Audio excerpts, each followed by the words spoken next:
Good Thursday morning, guys. And it's Jim, it's Amedeus, and it's our intrepid reporter, the one, the only Sean Miller in Manchester, where today, I think Barcelona's coming. That's right. Yeah. We got the entire city of Barcelona looks like they're on their way. Yeah. There's some fans here. It looks like from Barcelona. I don't know what the number, maybe 7,000 coming in. So I just know the tickets are impossible to get. People are. I have mine. I got mine a few weeks ago, but people are offering me 350 pounds for tickets and stuff. But it's going to be a crazy night. So.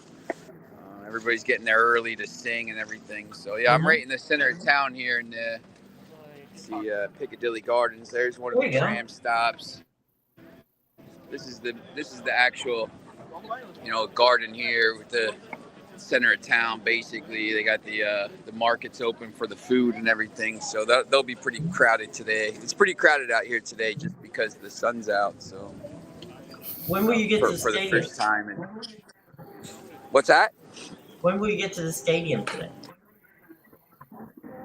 Probably like 7:30, maybe 7:20, something like that. I know they want everybody there early in my section because they want them there singing and making noise and stuff. So, gonna go to a place called Mulligan's. I met a guy called Peter Gallagher that he works for this place called Hawksmoor. It's a really good steak place here. So he said, come out to the steak place last night. Went out there, checked it out, and then gonna get up there pretty early.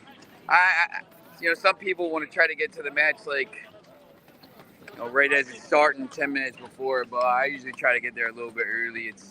Sometimes it's chaos in these games, so any kind of issues, at least you're up there and you're not missing the first 10 minutes of the match. Right. So then, after tonight, you'll head back to London, or are you heading home? You're not heading home until Monday.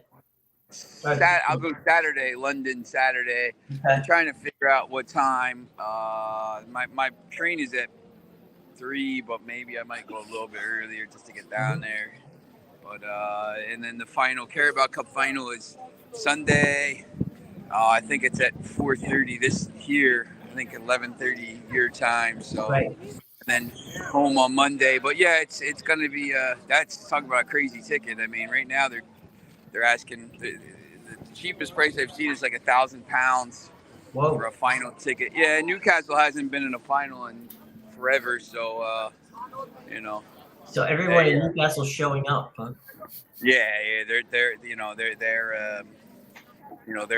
really, a lot of their fans are kind of begging for tickets and stuff. So, any thoughts on today's game? I like a few games today. I think Manchester United wins tonight. I think no Pedri, no Gavi is pretty big. Yesterday, that Inter Porto game played out like exactly kind of the way I think we thought. 1-0. Lukaku scored late, but those. That's my guy. I think the second leg is going to be exactly the same. I think it'll be 1-0, maybe Porto, maybe Inter, but there's not going to be goals in that. The shock was, Manchester City. I thought they were pretty terrible in the second half. They could have kind of been out of sight in that tie, and all of a sudden they lose that game, or they draw, and now they'll probably win, but they're almost like Liverpool now. Do you trust that team to win a tight game right now? I just don't know. No. I don't. Maybe they win the next tie, but I think everyone was kind of thinking they were going to win pretty easily yesterday, and I thought they could have, but there's a lot of, I don't know. When you talk to, there's Diggs, what's up? When you talk to a lot of these people here that are City fans, there's a lot of stuff apparently going on behind the scenes that people don't really know about. And there's a lot of Palace intrigue, huh? Yeah, there's a lot of stuff. I mean, that guy Cancelo, they got sold. There's Amedeus. I'll tell you offline, but there's a lot of stuff, some Yeah. rumors and stuff. I I mean, hear Holland might leave in the summertime especially if they get relegated. You know, that team is not going to stay together. yeah, it's tough. I mean, they're boring to watch. Like they're just boring. Like I'm watching that game last night, and I'm trying to stay awake because we watched the first half out at a pub, and I was like, you know what, it's just boring. Like they have 75% possession. They're not going to bowl around at mid pitch. I mean, it's just boring to watch. I mean if you watch that Manchester United and Barcelona match on, even the one on Sunday against Leicester, I mean, those matches aren't boring. The teams had, Barcelona or Manchester United could have scored 4 goals in that game. I mean, multiple goals. I mean, it was like a track meet. And, like, I can't, as a coach, I was always an attack. Like, I'd rather win the game 4-3 than 1-0. Like, I didn't care if we won 4-3. I wouldn't complain about the defense. I would just say, listen, we scored more goals. And it's just like, I mean, that's it. Trying to watch City, it's just so boring to me. But it's crazy because all four of the Champions League teams didn't get a win. They all 3 of them lost and 1 of them drew. So they're all second leg here. It's going to be interesting in March here. So we'll see. I think a couple of them still might go through. I think City probably goes through. I still think Chelsea could. I don't know if they will. Liverpool's obviously out, and I still think AC Milan probably beats Tottenham. I think they get a draw, but yeah, it's going to be interesting. Today, there's a lot of games. I mean, there's a ton of games on the schedule. Amedeus, I put a couple bets in here. I don't know which ones you're kind of looking at there. Yeah, there's definitely a few good ones, that's for sure. The Monaco Leverkusen game is definitely intriguing one. What about Larnaca? Oh man, they got their win at home last week. I don't know if they do it on the road now. They might come away with the draw though. They draw, yeah, and that's all they need there. Yeah, playing at Dnipro. Yeah, there's some interesting games today. So. You got to remember Dnipro, they're the best team in Ukraine right now, but they haven't really played in so long. Well, it's kind of tough to play when there's a war going on. The thing was, they started their season late because of the war, obviously, but then they got it going before the World Cup. Mm-hmm. So then they broke for the World Cup, but they haven't come back again yet. So it's kind of like they started half the season, stopped at the World Cup like everybody else, but they never came back. So these teams, they haven't been playing a lot. That's always an issue for me. You got any man in the street interviews there, Sean? Anybody who wants to talk to you? Yeah. About the game?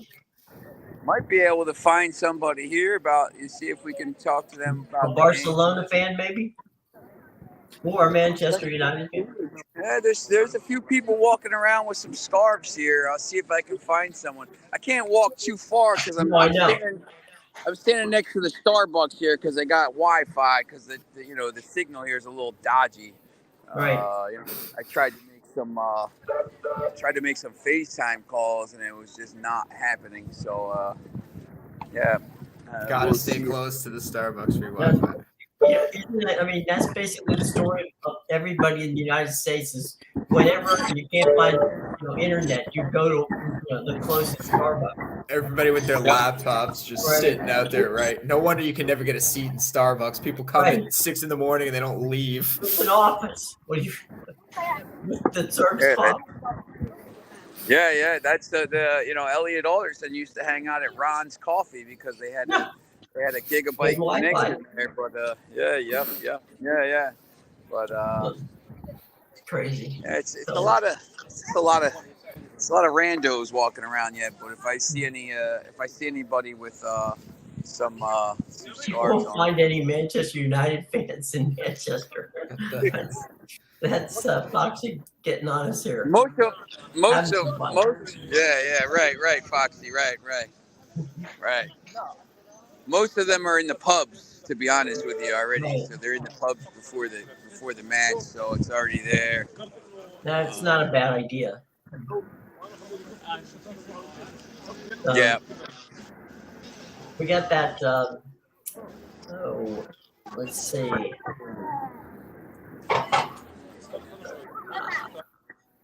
Hey, Sean, what do you think of this Fiorentina Braga match in the Conference League? You know, Fiorentina's up 4-0, right? Yeah, and they were minus 130 yesterday, and now they're minus 163, and I can't understand because like they're not an offensive team. They scored 3 of their goals after Braga got a red card. They have a 4-goal Braga lead. might be just. Yeah, Braga might have just. Sometimes like when those rosters come out, like you saw, like Braga might have just said, "Listen, we're not bringing anybody to the thing. We're going to just focus on trying to get into the Champions League." Foxy. Yeah, I got one. I got one a few weeks ago. I was just telling as people were off. I got one for 29 pounds a few weeks ago through the site, and then now people are offering 350 for the tickets. And the Carabao Cup final tickets are ridiculous. I mean, the Newcastle fans are buying them apparently for like £1,200, £1,300 because they haven't been in a cup final since Moses walked the earth. So they apparently 7 generations of Newcastle fans are trying to get into Wembley there. So. But it's just crazy. They're just offering like crazy money for. If I had a ticket and people were going to be offering me £1,500, I would really have to think about that because,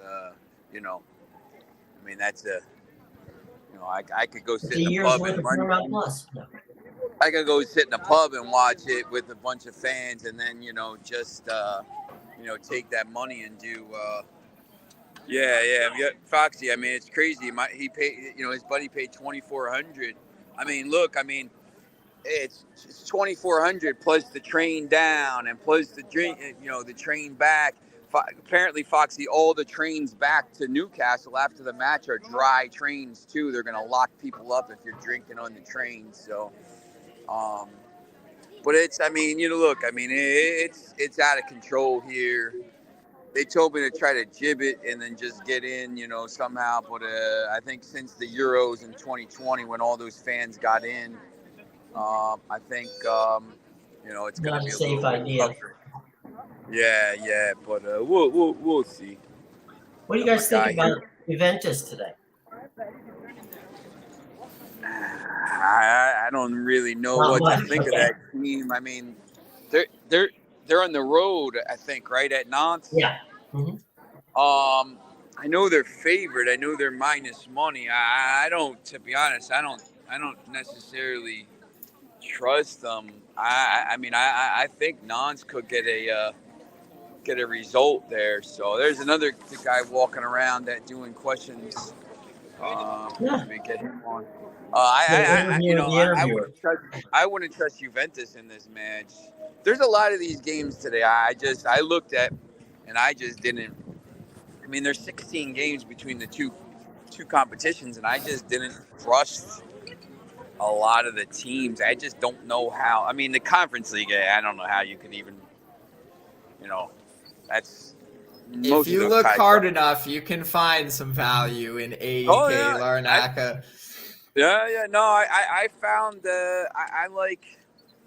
I forget the ones I had. I have a 4-teamer, and it's. But I mean, there's definitely some things, but I mean, some of these it's just. I don't know. I mean, Juventus should win that, but I don't know. They should have won at home as well. I mean, they were leading late, so it's just tough to kind of wager on some of these teams at this point. I mean, look, it's the same thing. I mean, I don't know. I mean, Foxy will probably tell you like these Premier League matches are getting tougher and tougher every week. I actually thought they were a lot easier last year last season. I mean, it's really, really tough. I mean, these teams are all pretty much even at the bottom. The bottom 6 teams are all about the same. The middle 6 or 7 teams are all about the same, and like probably the middle 7 or 8, and then the top 4 or 5 teams. I mean, it's just, I don't know. People ask me who's going to finish top 4 now. I mean, I don't know. I mean, it could be Tottenham. It could be Newcastle. It could be Manchester United. It could be, it's really tough. I mean, City could fall apart if all this stuff happens. So, I mean, they're probably too good of a squad, but just, you just keep hearing stuff about all this stuff behind the scenes and all the negativity and stuff. Like, who knows? I mean, that's the kind of team that could fall apart, especially if they think that there's going to get sanctioned and stuff. So, imagine if City gets, 15-point deduction. I mean, they're saying it's not going to be for a couple years, but imagine if they get a point deduction. All of a sudden, that top 4 race is going to be chaos. Yeah. So, it's just wide open, and the bottom of the table is even crazier. So. Yeah, that's what happens when there's a competitive league, right, Sean? So it's all really like, the team at the bottom of the table in the Premier League could get out with a win. Like it's that close right now, and there's about 6 teams right at the bottom there, like you said, like 14 to 20, pretty much 15 to 20, even 14 to 20. They all have pretty much the same amount of points. One loss for any of those teams in 15th, 16th could see them in relegation after the weekend if some of the other teams win. So obviously Leeds has a manager now. So Foxy, I think their midfield stinks, Foxy. I'll be honest. Like, I do. I think you could be correct, though, that they'll only be playing in that one competition, so that could be big for them. But, I just don't know that they're that good, to be honest. So, but you could be correct there. Yeah, they could be correct there. Their midfield is terrible. That kid Bajcek that everybody's talking about, I mean, he's a center back. Like, they got him playing midfield because they don't have any midfielders. They're just, Jordan Henderson's washed. But yeah, you're going to see some of this stuff coming up, I think, especially if they get knocked out, which they're going to. But, I think a team like Southampton, with James Ward-Prowse scoring goals, I mean, they won 1-0 the other day. I mean, if they pick up a couple, he gets a couple more free kicks and they pick up a couple 1-0 wins somehow, because there's talent on that team. All of a sudden now, maybe they're up in 16th, and then, it's going to be, whatever. Oh, Foxy's worried about Newcastle. I didn't see that. Newcastle. Yeah. You know what? I'm glad to see that. I'm glad to see that Foxy's like me with his Newcastle. He's a pessimistic fan. He understands, he understands his team's limits, just like I understand my AC Milan's limits. Okay, it's you got to understand where you're at. But still, I think you could be a little more positive, Foxy. Personally, like I know they're starting to slip, and it's those draws piling up. But if we turn some of those draws into wins, they could very well keep their top 4 spot, because personally I don't think Liverpool is that good, and I think they could even outplay Tottenham and finish ahead of them. Hey, guys, there's a double-edged sword to this, and you guys have just been talking about parity in leagues, right? Where there isn't that much difference between 1 and 5, right? Is that good or bad? No, it's good. I mean, you can't. The Bundesliga right now. I mean, look. I mean, there's 3 teams tied on points right now. But I mean, there's nobody in the world that you would talk to, even with 3 teams tied: Union Berlin, Dortmund, and Bayern Munich. If you probably asked 100 fans, 99 of them would say Bayern Munich wins by 10 points. Like, it's just gonna happen. Like, all of a sudden, Dortmund will blow some games that they blow, because that's what Borussia Dortmund does. And then, Union Berlin, obviously. They'll pull a Newcastle and just draw 5 straight. They have a big game today against Ajax. Look, if Union Berlin gets through, against Ajax, and they're playing in the Europa League, round the 16, they're gonna probably start to drop back. So I don't think anybody thinks that anybody other than them will win. In Portugal, it's only the two teams. Sporting Lisbon and Braga are sometimes there, but they never win. Every once in a blue moon. I was gonna say Sporting got their one of the decade like a year or two ago. Yeah. They that was the one, and then they won't win for a while, and then you'll see. They're like the Atletico Madrid of Portugal, right? It's always the Barcelona, Real Madrid, and then you get Atletico gets like the one in the decade. Yeah, and PSG same way. I mean, I don't think obviously they didn't win it last year, but they'll win the league. But this is I think you need to start having some. The Premier League, I think, in the next 10 years will be more open because you're going to have Newcastle, you're going to have Manchester United, you're going to have Arsenal, you're going to have City. Unless they fall apart, the thing falls apart. You're going to have Liverpool maybe if they regroup and sell some players and buy some players, and obviously some Chelsea at some point probably will turn it around if this guy figures out how the league works. But some embarrassing stories coming out about him today about how he was talking to a guy and said they asked him why. They're talking to media people and they asked him why he bought all those players. Said, they're young, whatever. It doesn't really matter. We're in the Champions League every year, so we always have the Champions League money. And they're like, "What are you talking about? You're not in the Champions League." "Oh no, yeah, we're in it every year. We automatically get in." And they're like, "No, that's not how it works here." And he's like, "No, I think you're wrong." And then his advisor pulled him away, and then he came back and they're like, "Oh yeah, you guys are right." So that's a Jerry Jones of they're a disaster. They're a disaster. They're gonna have to. That's like Ron Rivera being like, "Hey, we're not out of the playoffs with the loss today. What do you mean?" Yeah, you're wrong. They're gonna Chelsea's gonna end up having to sell about probably 7 or 8 players. I mean, they need to sell anyway, but that because of financial fair play, because they're not finishing top 4. There's no way. I mean, they might not even make Europe. So if they finish 8th or 9th, they're gonna end up having to probably sell 7 or 8 players.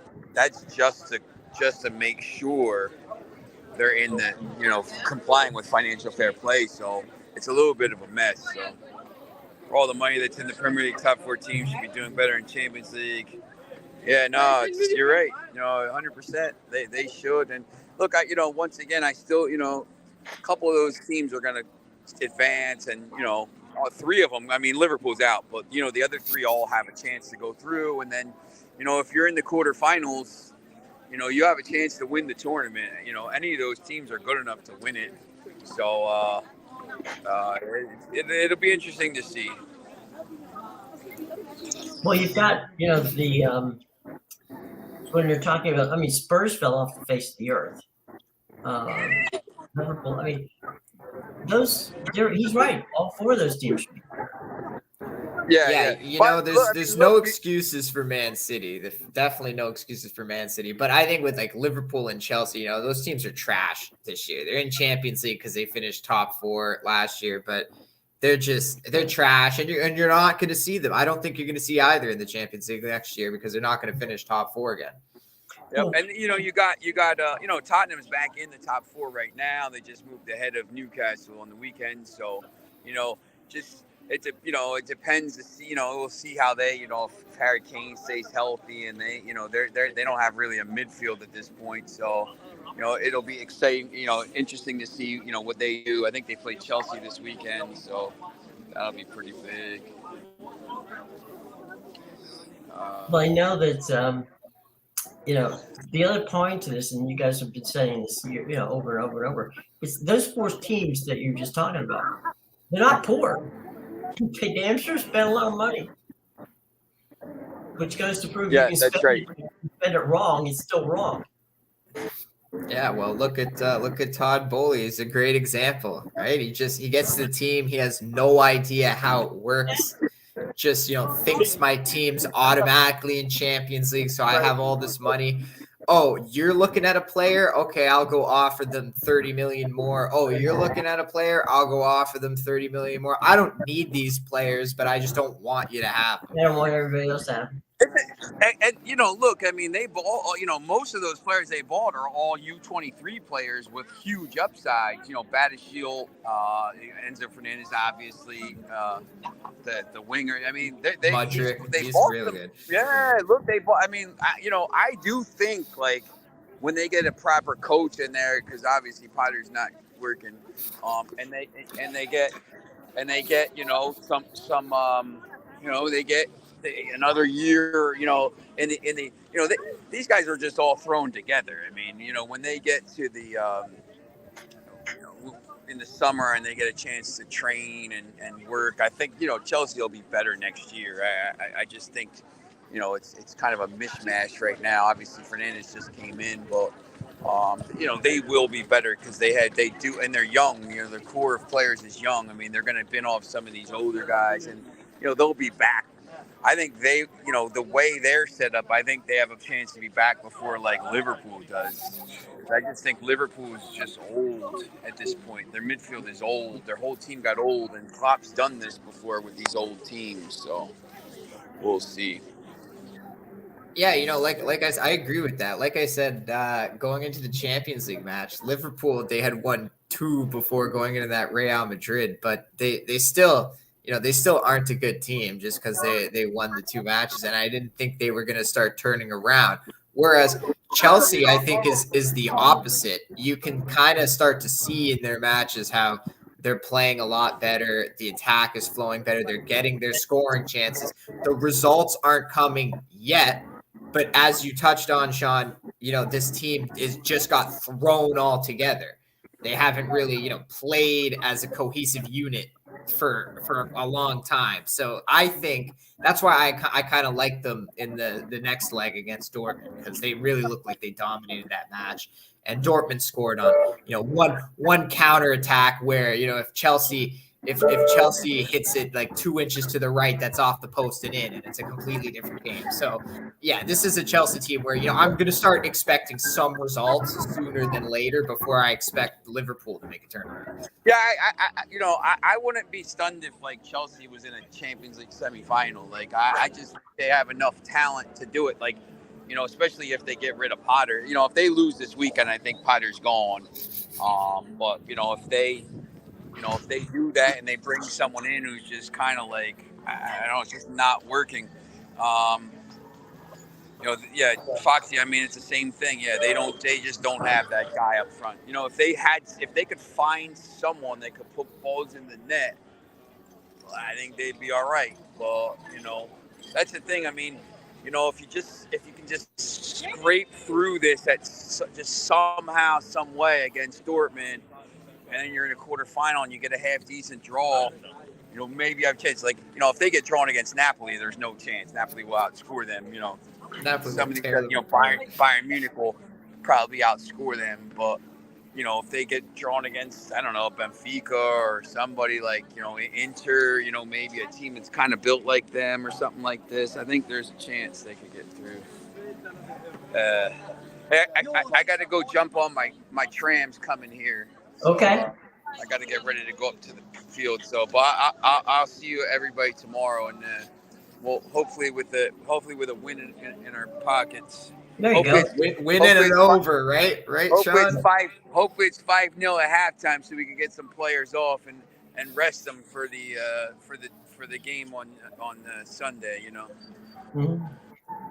They always give the advantage to the super rich teams. The Newcastle, all the rich money teams get the whole week off, while poor teams like us have to play midweek and battle and scrape and stuff like this, and then have to play again on Sunday. We can't catch a break. No man. respect.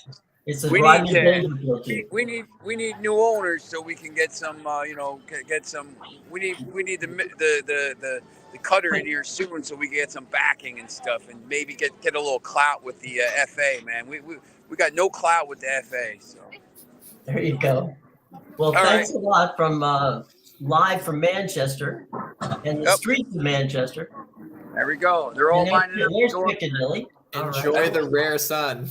Yeah. They're already they're already lining up. So The Barcelona people brought it with them, so that's great. Yep. All right. All right, See you take guys. care, bud. We'll talk to you.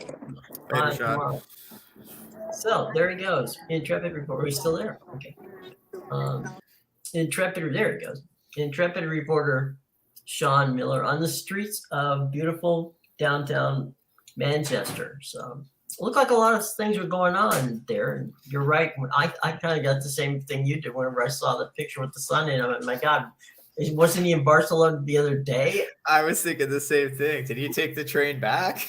Yeah, and not tell anybody. And it's like, okay, but he is where he's supposed to be, which of course is in Manchester. But we didn't get to see the green walls of the hotel.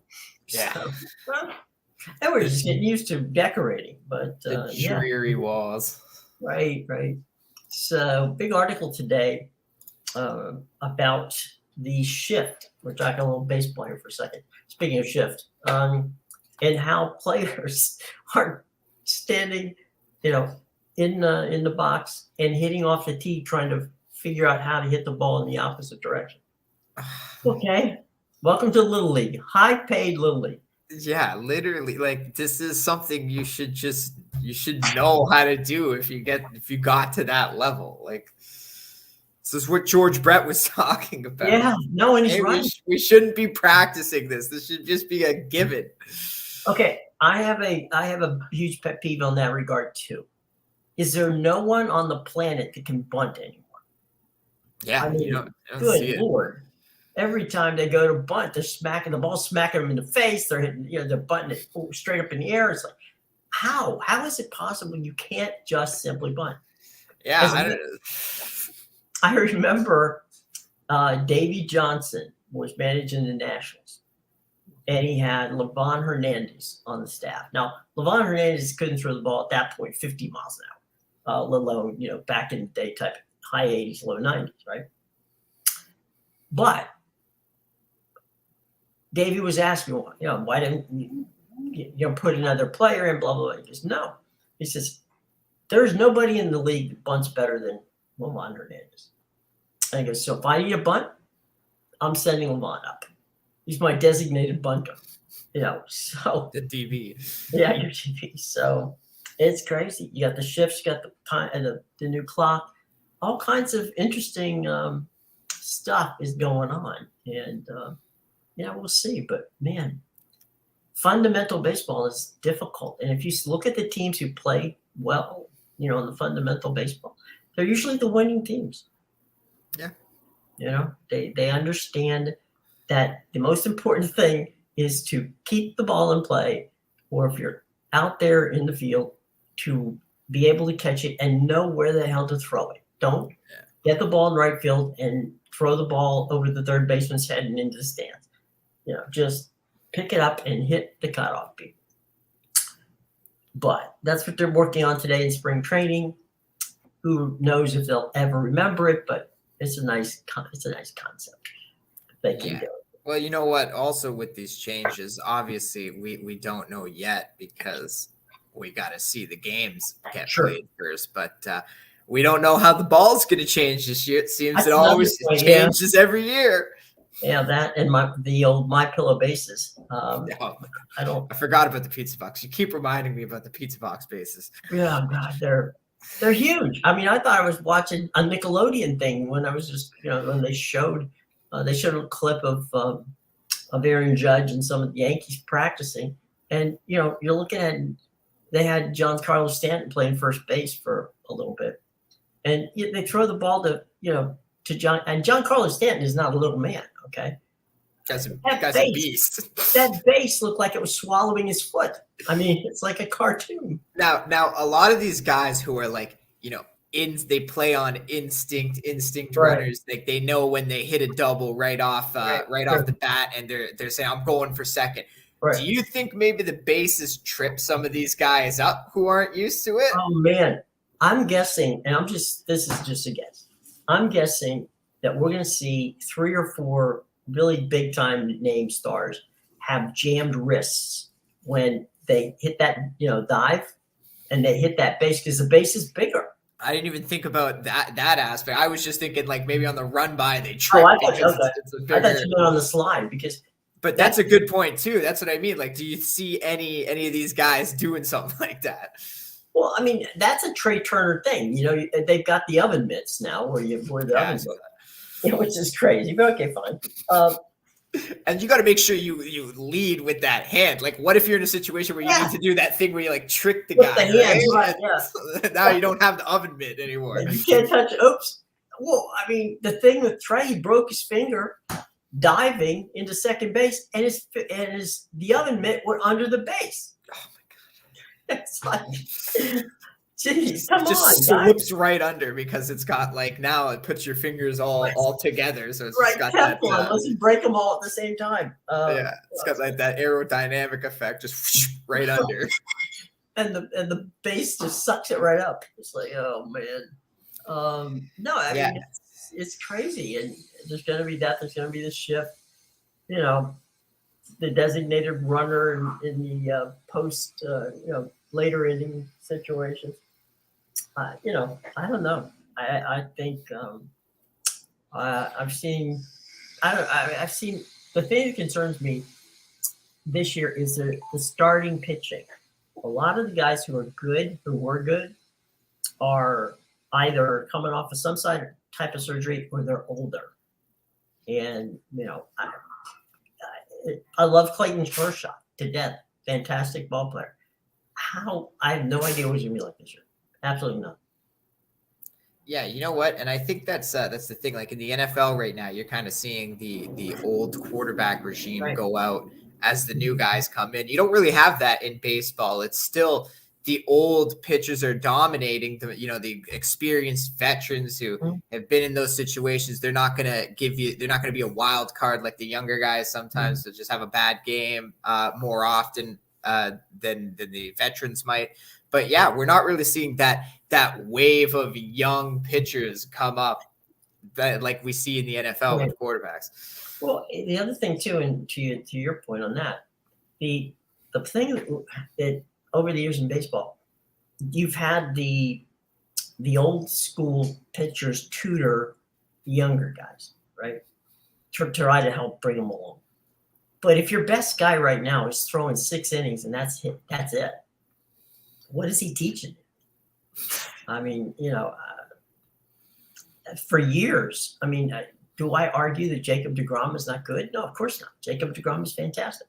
Jacob deGrom is the best 6-inning pitcher in baseball.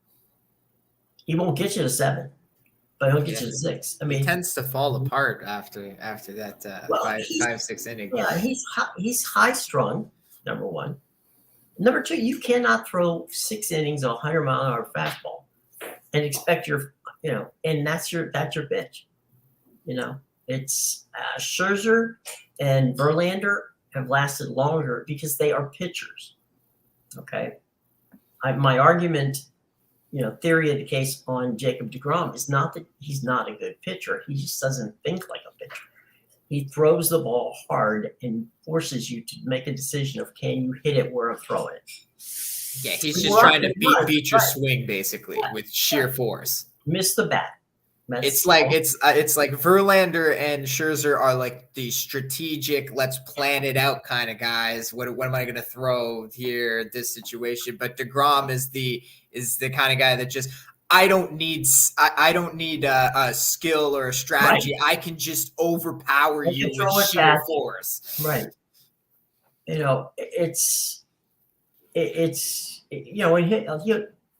he runs up a pitch count real fast. Now, I don't want to prescribe necessarily to pitch counts because different pitchers are different, are different. That one guy can throw 125 pitches and not hurt. Other guys can throw 90 and their arm's going to fall. So, you have to watch that too. But the thing with Verlander and Scherzer, and this was Max's thing. Max would tell you that when he took a look at the daily lineup card, when the card would come out, you would see in the dugout of the Nationals, you would see a pen marking, right? Like a Sharpie type pen marking in blue, which was that was Max's little pen. And there was only, what he would do is he would mark little X's, and the little X's would be beside the name of the guy who he thought he had to concern himself with. Everybody else was a blank sheet. Okay. It's like, this guy is not going to hit me. All right. This guy's not going to hit me. But, these 2 or 3 guys, they will. And I saw, people will say, well, even these great pitchers, a great hitter can always figure out a pitch. I remember a game against Baltimore when Manny Machado was there, and they were playing in a league, and Scherzer went 12 pitches. Okay, went full on him, and Manny wasn't getting a lot of the ball when he was fouling it off, but he's getting enough. So Scherzer tries to bury one, figuring maybe I can get him to swing on it, and he goes down and he digs it and golfs it over the left center field wall. And somebody says to me, man, Scherzer just didn't throw the right pitch. I'm like, no, sometimes you can throw the right pitch. You can put it right where you want it. But if the hitter is A, good, and B, can recognize it, he's going to hit it. So, you tip your hat to Manny. It's okay. Manny won that battle. It wasn't like Scherzer threw a bad pitch. He threw exactly what he wanted to pitch. But, sometimes the guys hit it. I'm sure if you talk to George, Brett, there'd be many times he'd say, look, I hit the guy's best pitch. And there's sometimes he'll say, you know what, I struck out on the guy's worst pitch. Yeah, and you're not looking for it. That's just the sport, right? Like if you're good enough, you should be able to hit anything. Yeah. And, or at least recognize it and foul it off. But sometimes you're not going to get it. The law of averages. But what was it? I think the stats on DeGrom the last 4 years was that his average was like 5.5 to 6 innings. There were sometimes you weren't even making a 6. Yeah. Now, in fairness, too, a lot of the losses, because he doesn't pile up a lot of wins. He's not a 21-game winner. The Mets never scored for the guy. And that was, how many times have you seen that? Where, there's a guy with almost damn near a 5 ERA, right? And he's got like 18 wins. And you're like, well, every time they play, they score 10 runs for him. DeGrom comes out to the mound. There's no runs left in their bat. They can't, he gets 2 runs and, no room for error. That was always my my fear about betting on the Mets with DeGrom is it would always be like a super juiced line because it's DeGrom. And sure. I'm looking at it like the Mets never score for him. They just think they can rely on the pitching, but you still have to score to win the game. You can't win with 0 runs. So I always looked at it like, the under is probably a better play because at least and even if you just want to take the first 5 under because DeGrom will be out after 5 innings, at least he'll get you to 5 without giving up anything. So the Mets aren't going to score for him. So, you can get to the 5th inning 0-0. And then he leaves the mound, but not for him. And a lot of the times I did that, either like I would cash the under and then the Mets would end up losing that game in a low scoring, like 1-0, 2-1, or sometimes even, DeGrom would stay in for that 6th inning and just get lit up for like 5 or 6 runs. So how many times to that point? Okay. How many times did Syndergaard go out on the next day and not really look like he had anything, but he was hitting it at everybody, and the Mets were scoring runs. And you're like, wait a minute. Syndergaard is getting all kinds of help. And, over here, you got DeGrom. The brother needs something and ain't getting anything. Yeah, and I've always wondered about that. I feel like I don't know because I'm not in the clubhouse, but like I feel like it's almost a mindset thing. They know this is our best guy on the mound. We don't have to try as hard on offense. He'll keep the other team off the board. Whereas when the team knows, you're sending your guy up there, like up for us up here, Jose Barrios or Barrios. Right. This guy gave up like 8 runs. I knew from the start of the season, the first game he played, he gave up like 8 runs, and they ended up winning 10-8, right? But that's what I mean. His first 3-4 starts were like that, 6 runs. So eventually the team develops a mindset where like, oh, Barrios is on the mound. We have to score 12 runs today or we're going to lose. Right. We got to go. We got to put up the big numbers. It's ridiculous. Yeah, there's when Strasburg was first up in the league, if he was like one of those finely tuned guys, because you were saying, getting off the game, right? If an error was made, that would extend the inning, you could bet that Strasburg was going to do something stupid. I mean, it was the next pitch was going to hit out of the park, or he was going to walk a guy, or something. His mind was so like, keyed up that seeing somebody make a mistake threw him off his game.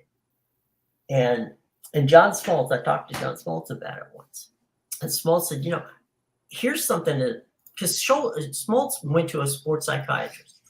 He was a starting pitcher at the Braves. He couldn't get past 4 or 5 innings. Things were going nuts. And he decided maybe he could go to the bullpen and become a closer. But he went to a sports psychologist, and sports psychologists explained some of the issues he was having. And he comes out and he becomes an all-star closer. Again, because he was smart enough to realize there's something not right here. My head is freaking me out because things are distracting me from what I should be doing or what I should be understanding. So he had the brains to go out and get a sports psychiatrist. There are so many of these pitchers and in some regards players, batting, hitters that hit slumps, that they're so in their head that they can't get out of it. And you look at a guy like a Strasburg or somebody, a Syndergaard. All of those guys have tremendous talent, but geez, one little thing doesn't go their way, they're freaked. Yeah, I totally agree with that. I was actually watching a video of Neil deGrasse Tyson the other day, and he had a sports psychologist on, and it was crazy the wonders these people do, because she was talking all about how she's treated golfers who had a guy on the tour who he would get up to the 18th hole and he would look at the leaderboard and start counting how many putts he needs to make to get up there, and his heart rate would rise, and it put him in it not only his mind, it put his whole body in a different mindset, and now you're not the same person that was playing the hole previously, right? So it's amazing the kind of mental blocks and the things you need to think about, how it also affects the rest of your body too. So yeah, I mean, sports psychologists, they know what they're talking about. Really, a lot of these guys should be consulting with them, and if I had a team, I'd have one on staff. Yeah, because they're there to help. It's like, how can I be me better, basically? Right. And they keep comparing themselves to them. It's like, okay, it's me versus me. It's basically legal performance enhancing without taking supplements. Right. It's crazy. I asked Smoltz what else he got out of the, learn, what life lessons do you learn when you go to a psychiatrist? He said, I learned how to be a better golfer. And I said, how'd that happen? And he said, well, he says, again, you make a mistake, because the sports psychologist told him that the most important shot in golf is the first shot, is your first tee shot. If you hit the first tee shot, it's always bad, Jim. It's going to be a bad day.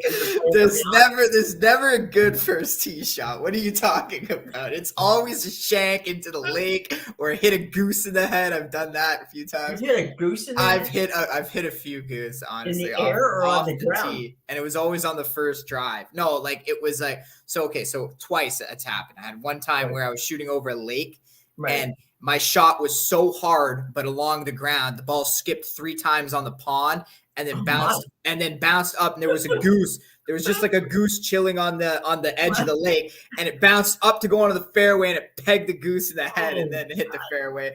And then there was another time actually just this summer. It's funny because so the course it was the same course. Right. I was on the first time I did it was on the south side. Right. So, but because there's 3 nines, so I was on a different 9. I was on the first hole of the north side. But the first holes run up the same pond. It's the same pond in the middle. Just one hole's on the left and the other's on the right. So this time the goose were chilling not on the pond, but to the right. And again, there was just like a whole group of them. It was hard not to hit one, honestly. And I not the same goose, of course. No, not the same goose. That one was probably dead that I hit, but I sliced it and I clipped its wing so hard it wouldn't move. Like it was like lying there, and it was trying to move and it was like hopping, and I felt so bad, but like there's nothing I could do about it. My slice is just terrible. That's why I stopped using the driver, Jim. Part of the reason why I put it away from the I killed the goose with it. The ASPCA was gonna throw you in jail. I was like, well, it was an accident. The golf course knows, right? Like the marshal's watching on the first tee, and he knows. He's like, "What are you gonna do?" Like, I wasn't aiming for I was aiming for the fairway. The ball hit the goose. If you could have aimed for the goose and hit him like that, then you wouldn't have had a problem. I was gonna say, if I was aiming for the goose, I would be on the tour. Okay, if I had that kind of accuracy, I would be on the PGA Tour. If my aim was that good, I could just queue up. I'm hitting that goose in the wing. Let's go. I remember playing, growing up in Florida playing, and one of the best shots I ever hit. My brother's walking up there. He's ahead of me. And he says, "You're not going to play that ball." And I'm like, "Why? I mean, it's the best shot I made." And he goes, "Go ahead and play it." I said, "Well, why are you telling me not to?" He said, "There's a rattlesnake about 5 feet away from the ball. By the time you get to the ball, that may be the last stroke you ever take."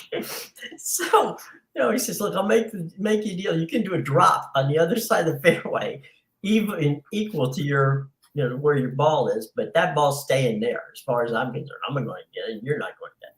So, yeah, I mean, there are times when wacky things happen, and what are you gonna do? I actually had my ball land on a green one time, and there happened to be like a family of geese. Like it was geese and a bunch of children right on the green. And I had to get to the ball because they were like surrounding it. So I literally, it was like, it took me like 5 minutes. Thank God nobody was behind us on the course. I took my club and I was like, kind of like trying to like herd cattle without touching it. And I was moving closer slowly so they would walk the other way. I was like, come on, just, keep going, just keep going. Come on. Keep going. And then when finally they were out of the way, I was like, oh, thank God. And then I just chipped and that was it. I was like, let's get out of here. Okay, here's a couple questions from Bill. Wait a minute. We got that one. He thinks Barcelona's going to win today. Thank God Sean's gone. Yeah, You're right, Bill. I liked Barcelona in the first leg, but after watching it, I mean, Man United looked better, and now they're going to be at home. So I don't know how I feel about Barcelona for sure. But yeah, Bill, these second legs can be tricky sometimes because it's not just about the teams and the talents. You also got to take into account the score on aggregate. Like the Fiorentina one, for example, I was asking Sean about. I wanted his opinion. Like Fiorentina's a minus 163, but they're up 4-0 on aggregate. They don't need to win this, and they're more of a defensive team anyway. They're going to sit back on defense here at home because they could lose 3-0 and still advance.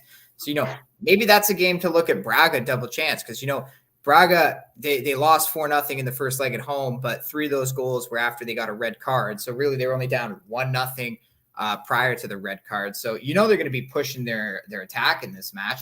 This might be one where, even if they don't win, they could draw. I don't see Fiorentina winning again when they're already up 4-0 and they're really not that great of a team. So, but that one's in the Conference League. If we're looking at Europa League, touching back on that Nantes and Juventus game that Jim asked about, Juventus, I think they should have won back at home last week. Now that they're going on the road against Nantes, you know, Nantes a really good defensive team, and they tend to play better when they're at home. So the under's juiced in that game, but I feel like that's what maybe even take Nantes double chance, because Juventus is a team we've seen them time and time again go on the road and get destroyed. They could beat some of the bad teams in Italy on the road, but like a majority of the time, they don't fare well. They win 1-0 games, or they come away with draw. Even in the Champions League, we saw them get destroyed by Maccabi Haifa when they went to Israel. So I'm telling you, this Juventus team is not a team that travels well. So definitely, I know the -125 is tempting, but that's definitely one I wouldn't stay away. Or I would stay away from. Roma's a team I like today. Again, a little juiced at the -150, but I think, Bill, that Roma's a team where they're just better than Salzburg. They play in a higher quality league. They have higher quality players. I know they lost 1-0 in Austria, but again, like Roma, it's Jose Mourinho. They were coming to play for the draw before they were coming to play for the win in that match. They were just going to try and get out of there 0-0 and win it at home. Now that they're down 1-0, you know, this Roma team, they're defensive, but they're also a team that can score when they're at home. And I think they're really going to have to go for it today. So Roma's a team actually I kind of like at home today to beat Salzburg. Foxy, on your NBA thing, I was looking at the schedule real quick. If I had to pick a game, it would either be the Pelicans and the Raptors, with given the Pelicans a road win, or Warriors Lakers. I don't know what's the line on the Warriors Lakers. The Warriors is -5.5 for the Lakers. And they're playing in LA. Yeah. I the old crypto.com arena. I think they could cover that. What do you think? The Warriors? Yeah, you know, they got that rebuilt team now. The NBA is weird. I know this is the first day back, but like they had so much time off. They take more time than the hockey took for the All-Star break. Like I don't understand this league. It's a bad product night after night. There's no defense. And then you guys take a week off, which is a huge break in momentum. Honestly, I have no idea what to expect from these teams tonight. And I'm treading very lightly with the NBA. But yeah, I might end up having 2 plays, but they're probably going to be home teams. I know. The Lakers are at 13. They're 27-32. They've lost 4 out of the last 10. And the Warriors are hovering at 500 at 29-29, and they're 5-5 in the last 10.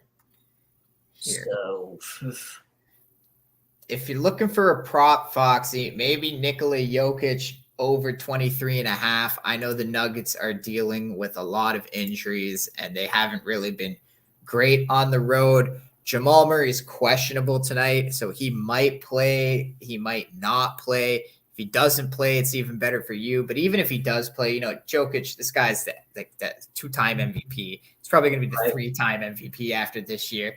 And like I said, the Nuggets haven't been good on the road this year, and the Cavaliers are a very good home team. So if Denver's going to keep up in this game, Jokic needs to score, and I think 23.5 is pretty low for a guy like that, considering that's pretty good, you're right. Considering he literally just gobbles everything up. So Braga double chance. Well, yeah, just because, you know, I think Braga is probably like and even Foxy touched on it too in the chat, like Fiorentina's not going to try with the 4-goal lead. They don't need to try. They need to sit on this defensively. And even then, like, they know we'd have to allow 4 goals to lose today. And that's assuming we don't score at all.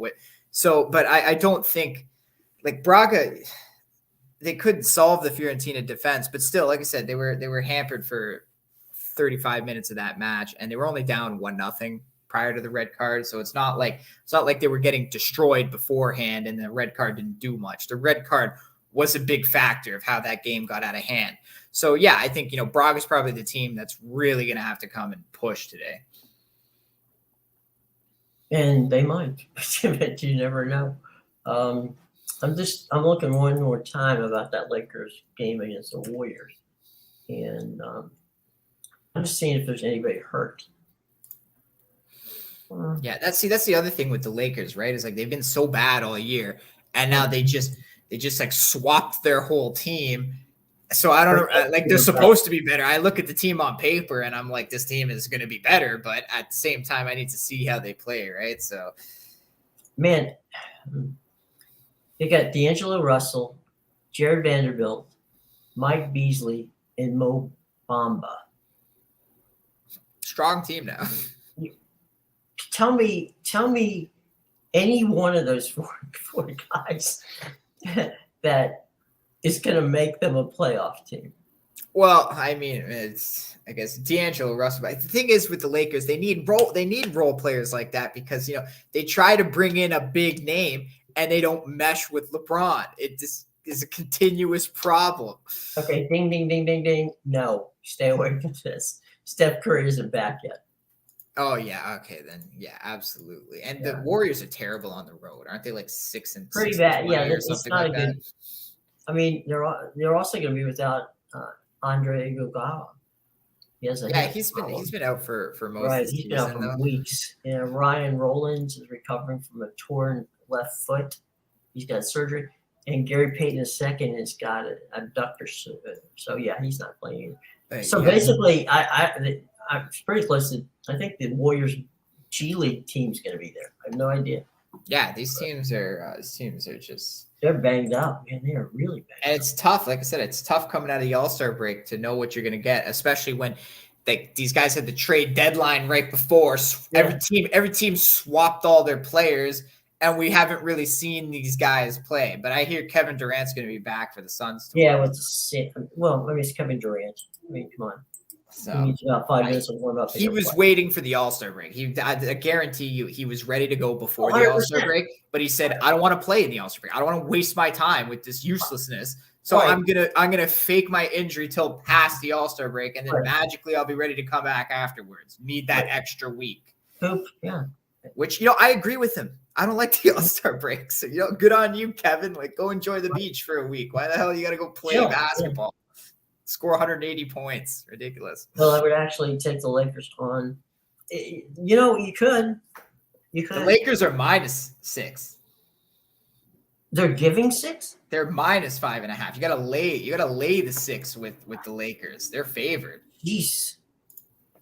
You gotta lay the 6 with them. So yeah. Right. I mean, it's a tough one. It's really a tough one. I've been staying away from this Lakers team all year because I don't know what they are. You gotta fade the Lakers. You just can't. I don't know, Bill. Fade the Lakers. It's who would have thought, right?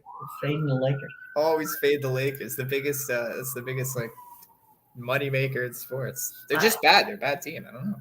Well, and this is a LeBron issue. Okay.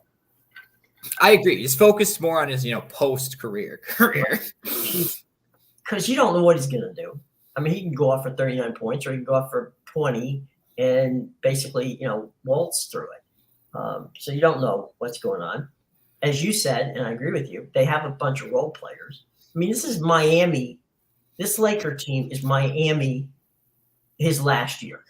He's trying to recreate something here, right? Where they had – it was him, it was Dwayne, and it was, the big boy. And, and 4 guys named Mo. I mean, you could – I defy you to name 4 players other than those 3 on that Miami Heat team. And it's not that way in Los Angeles. I mean, you look up and – I mean, I saw – I don't know what I was looking at. I saw something, and it had a box score and some information on a Laker game the other day. And I'm looking at him and I go, geez, I didn't even know he played for the Lakers.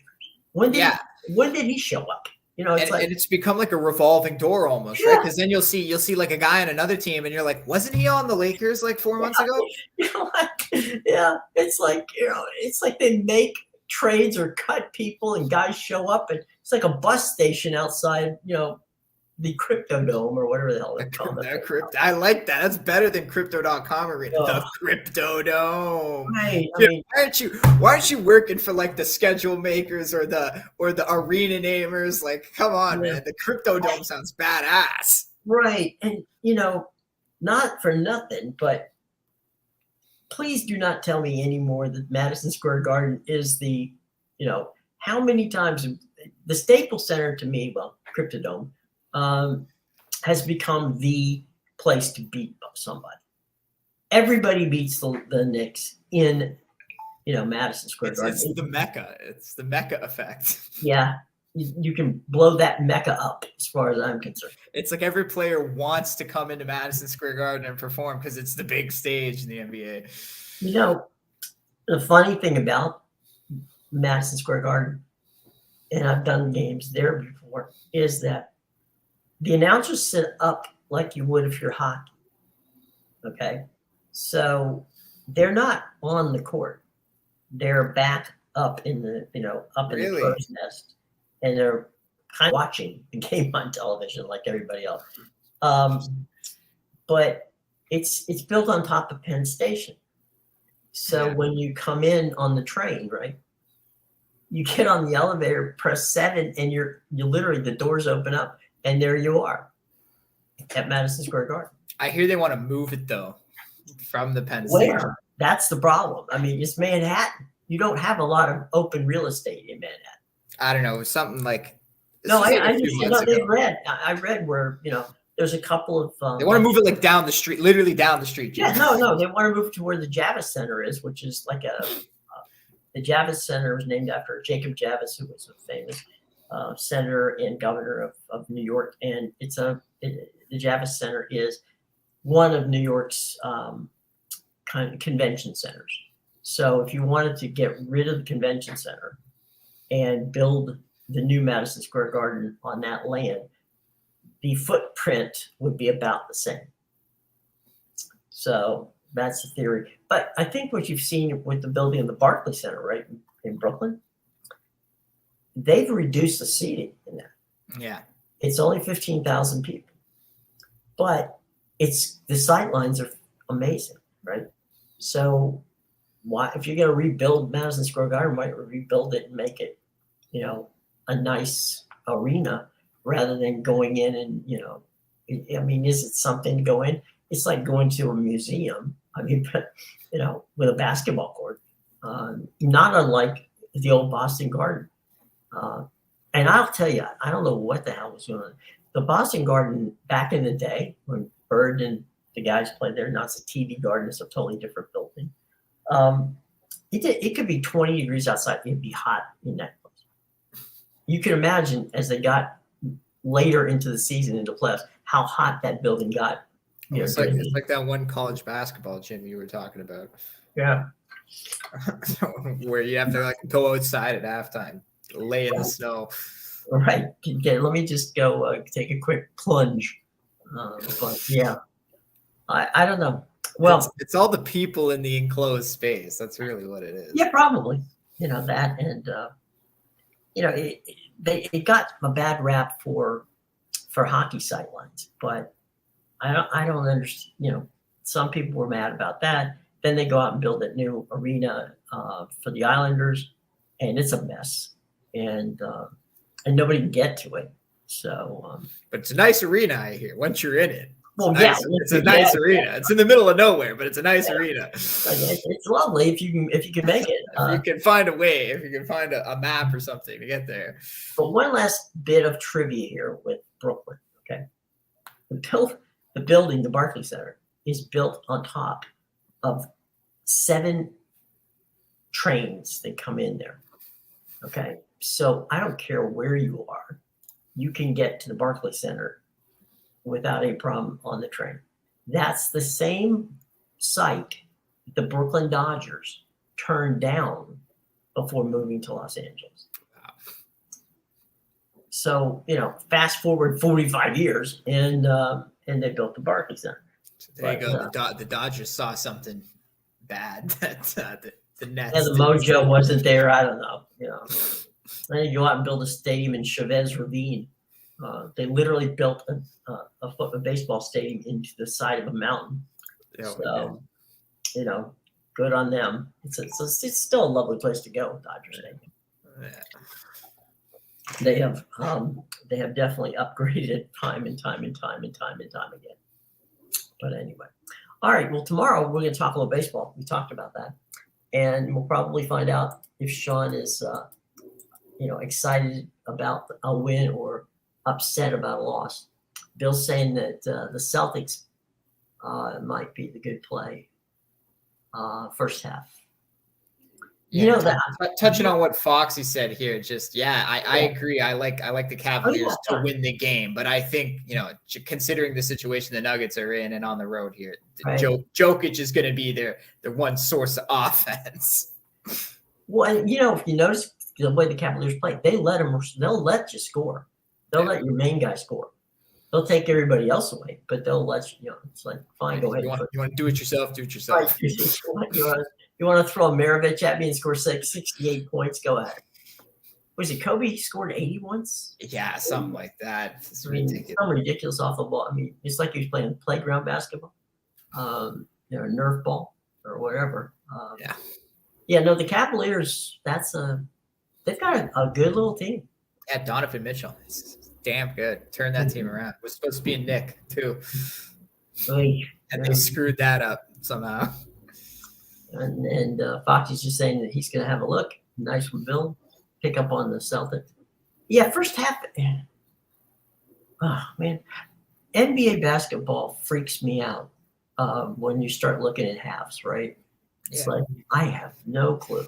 Because the team that's down by 20 at halftime is probably going to be the team that wins. Right. It's like, it's going to happen. Oh, that's why I hate it. I hate it too. I'm watching in the first half and I'm like, okay, your team's down by 14, but just breathe. That'll be tied at halftime. And sure enough, I check back in like an hour and it's 54-54. And I'm like, oh, what a surprise. It's funny. I don't know if you saw it, but Tim Cook, the CEO of Apple, was at a Duke basketball game the other day, sitting courtside with Krzyzewski, which, I would never have thought Krzyzewski would sit courtside opposite the coach and the team, but he did. And you're thinking to yourself, I wonder if ever, Krzyzewski has trouble with his iPhone if he hands it to Tim Cook and says, you're an Apple genius. Here, get it fixed. Where's the calculator? I'd like to watch, I'd like to watch soccer on my Apple TV. Can you put it? It's on my phone. Can you find it for me? It's knowing good people in good places. There's no question about that for Coach Cole. But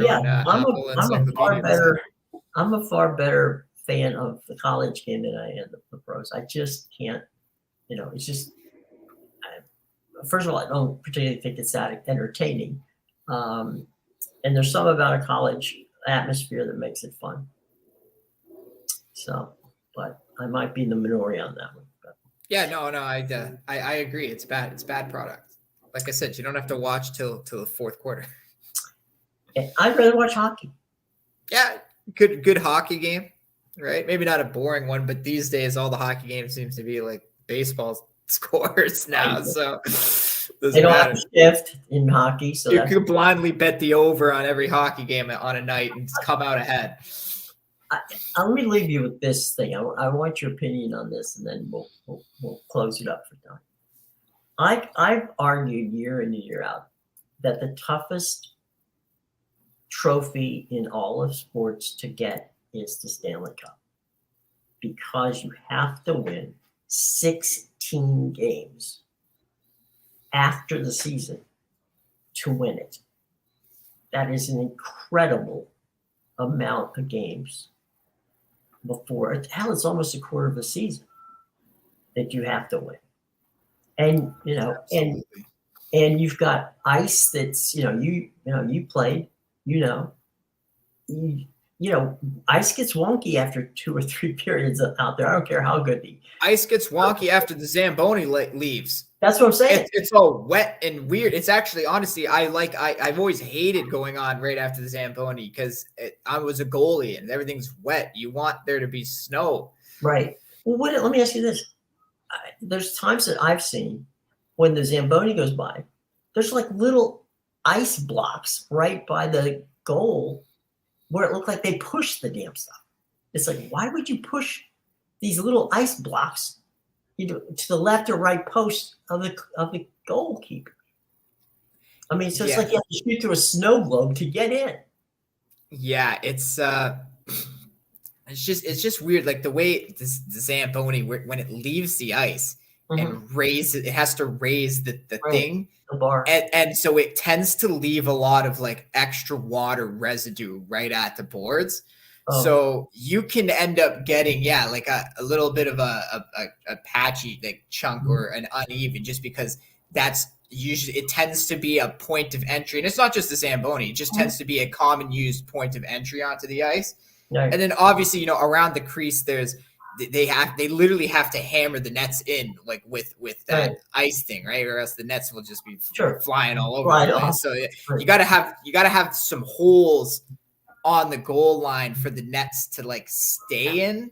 Sort of. It's a weird, there's a lot of maintenance, and I totally agree with you on the Stanley Cup aspect where it's the hardest to win. And I know actually a lot of people I hear think the Stanley Cup is also the coolest trophy as well. Yeah. Well, it weighs the most too. Like it's got the Lombardi Trophy and the Larry O'Brien ain't got nothing on the Stanley Cup. They just keep adding layers to it, and eventually they're not going to be able to lift it at all. But when NBC had the NHL around Stanley Cup time, I get a call from the front desk here in the building, and they said there's these two men that are delivering something to you. And I'm like, I can't remember ordering anything that would require anybody to take it, let alone two guys. Did I order that pizza? And I order a pizza that's so big it has two guys carrying. It must be the third base. So anyway, I get the knock at the door. I open the door. There's these two guys in tuxedos with white gloves. Fancy visit. Yeah, and I'm thinking, what the heck is it? And white gloves. And they sit it down. I put it on the table. I open it up. It is the Stanley Cup in cupcakes. Oh my God! So there was a cupcake for each team that was in the Stanley Cup playoffs. That's the coolest thing. I mean, I love that. It should have gone to the newspaper office instead of my home, but not that I didn't feel like sharing, but it was cool. I mean, obviously it's not the cup, but it looks like the cup, and it's got cupcakes in it, so not a bad. And there's the little logos of each one of the teams was on top of the cup. I mean, off the top of the cakes, but I attempted to hold it once, and it pretty much killed me. I did see it constantly with Ovechkin and the Capitals, who seemingly took it everywhere in the greater Washington, D.C., Northern Virginia, Maryland area. Oh, yeah. It was everywhere, omnipresent. You look up and you see some guy with the cup. Some guy's just riding around, just accept the Stanley Cup. Again. Did you bring the cup over again? Did you have to? Oh my God! He took it to the stadium, to the Nationals game, and everybody, including the Nationals. The Nationals ran out on the field. This is before the game, and had their pictures taken with the cup. Bought a seat for it. Ovechkin's just sitting in a chair with the Stanley Cup beside him at the Nationals game. This got a Nationals jersey around the cup. It's like, it's when they won, they enjoyed it. And I saw the boat parade that Tampa Bay had, and I guarantee you there wasn't anybody throwing the cup back and forth across the, from one boat to the other like Brady and Gronk did with the, with the Lombardi Trophy. Yeah, that might be the one thing Gronk does drop in his life. Stop it! Yeah, trying to catch the Lombard, or no, sorry, trying to catch the Stanley Cup. Like, good luck with that, Gronk. The one thing that I can recall being heavier than, I mean, it's not as heavy as the Stanley Cup, but heavier than the other major, baseball has its own little, it looks like a little stadium with all the team pennants on it, is the Heisman Trophy. And I was surprised. I mean, I was handed it and I thought I was going to go through the floor. I'm like, this is a massive thing. And it's because that statue is literally bronze. Yeah. So it's not like they cheaped out on it. And my understanding from asking the guy whose trophy I almost dropped, what the deal was, he goes, well, you have to have a sturdy base to go on to the trophy. The guy's pushing his hand out like the figure, and it was like, wow, this is. Yeah, it makes sense. It was like a ton, and I thought, like I said, he handed it to me. I think I'm going to the floor. Yeah, but, trophies are cool, but at Stanley Cup, you got to really work and those little wonky goals that you end up looking at and going, how in the hell did that get in? I mean, it's like, man, but please, there's nothing more, you're in overtime in a Stanley Cup playoff game. That's about as exciting as it gets. 6th overtime. Yeah. What was it? The Islanders and the Caps played 4 overtime. Yeah, there was one like that, I think, a year or two ago, but the record is 6.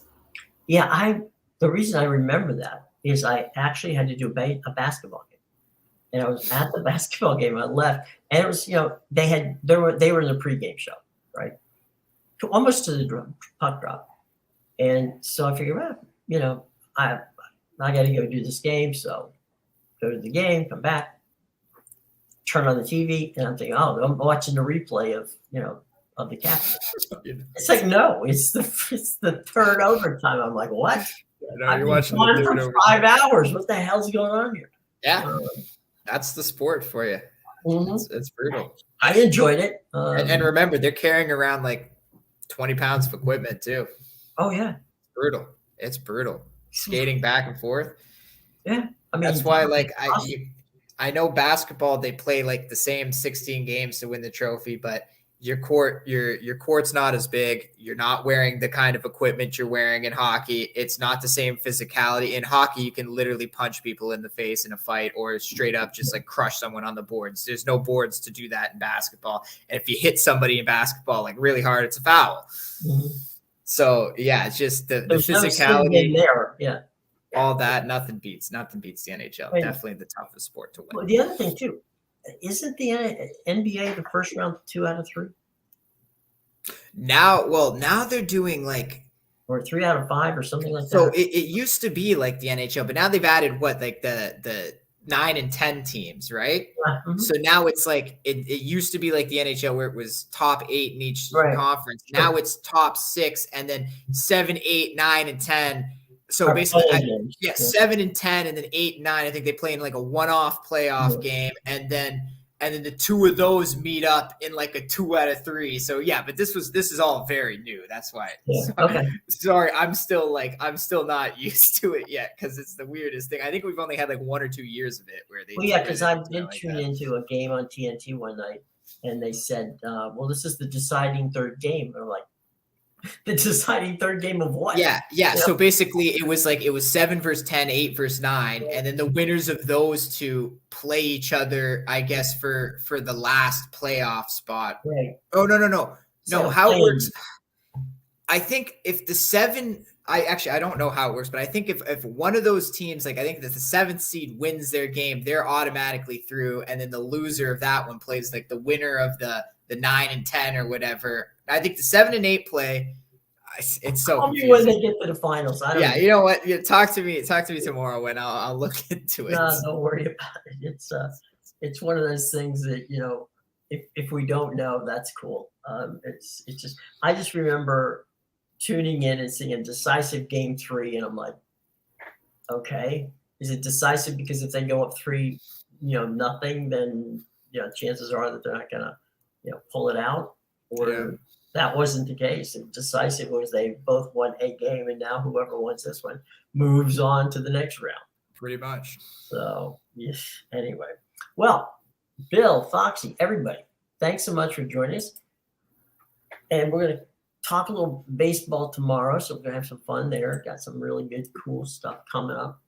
And this weekend, as a matter of fact, there's already college baseball. There will be pro baseball. They'll have a couple of exhibition games over the weekend. Not that I would wager on them, but it's always good to turn on the TV when it's cold outside and see somebody playing baseball in Arizona or Florida. So it's always nice to see Sean in England and see some sun in the air, right? Yeah, so the poor guy doesn't end up dying of frostbite. So, that's always good. So it's not sunny here, so I can't share that with you. But anyway, it's been fun. We'll have tomorrow. I don't know if Sean's going to join us tomorrow or not, but we'll see. Depends on the game today. Right, depends on the game, and then he's going to London, so we may be at Piccadilly Circus tomorrow. So you never know. I mean, anything's possible when we have our intrepid reporter overseas. Oh yes, it's always it's always sunny in Philadelphia. Well, it's always sunny in Barcelona. We know that much too. So, boys and girls, for Amedeus, I'm Jim. See you tomorrow. Take care.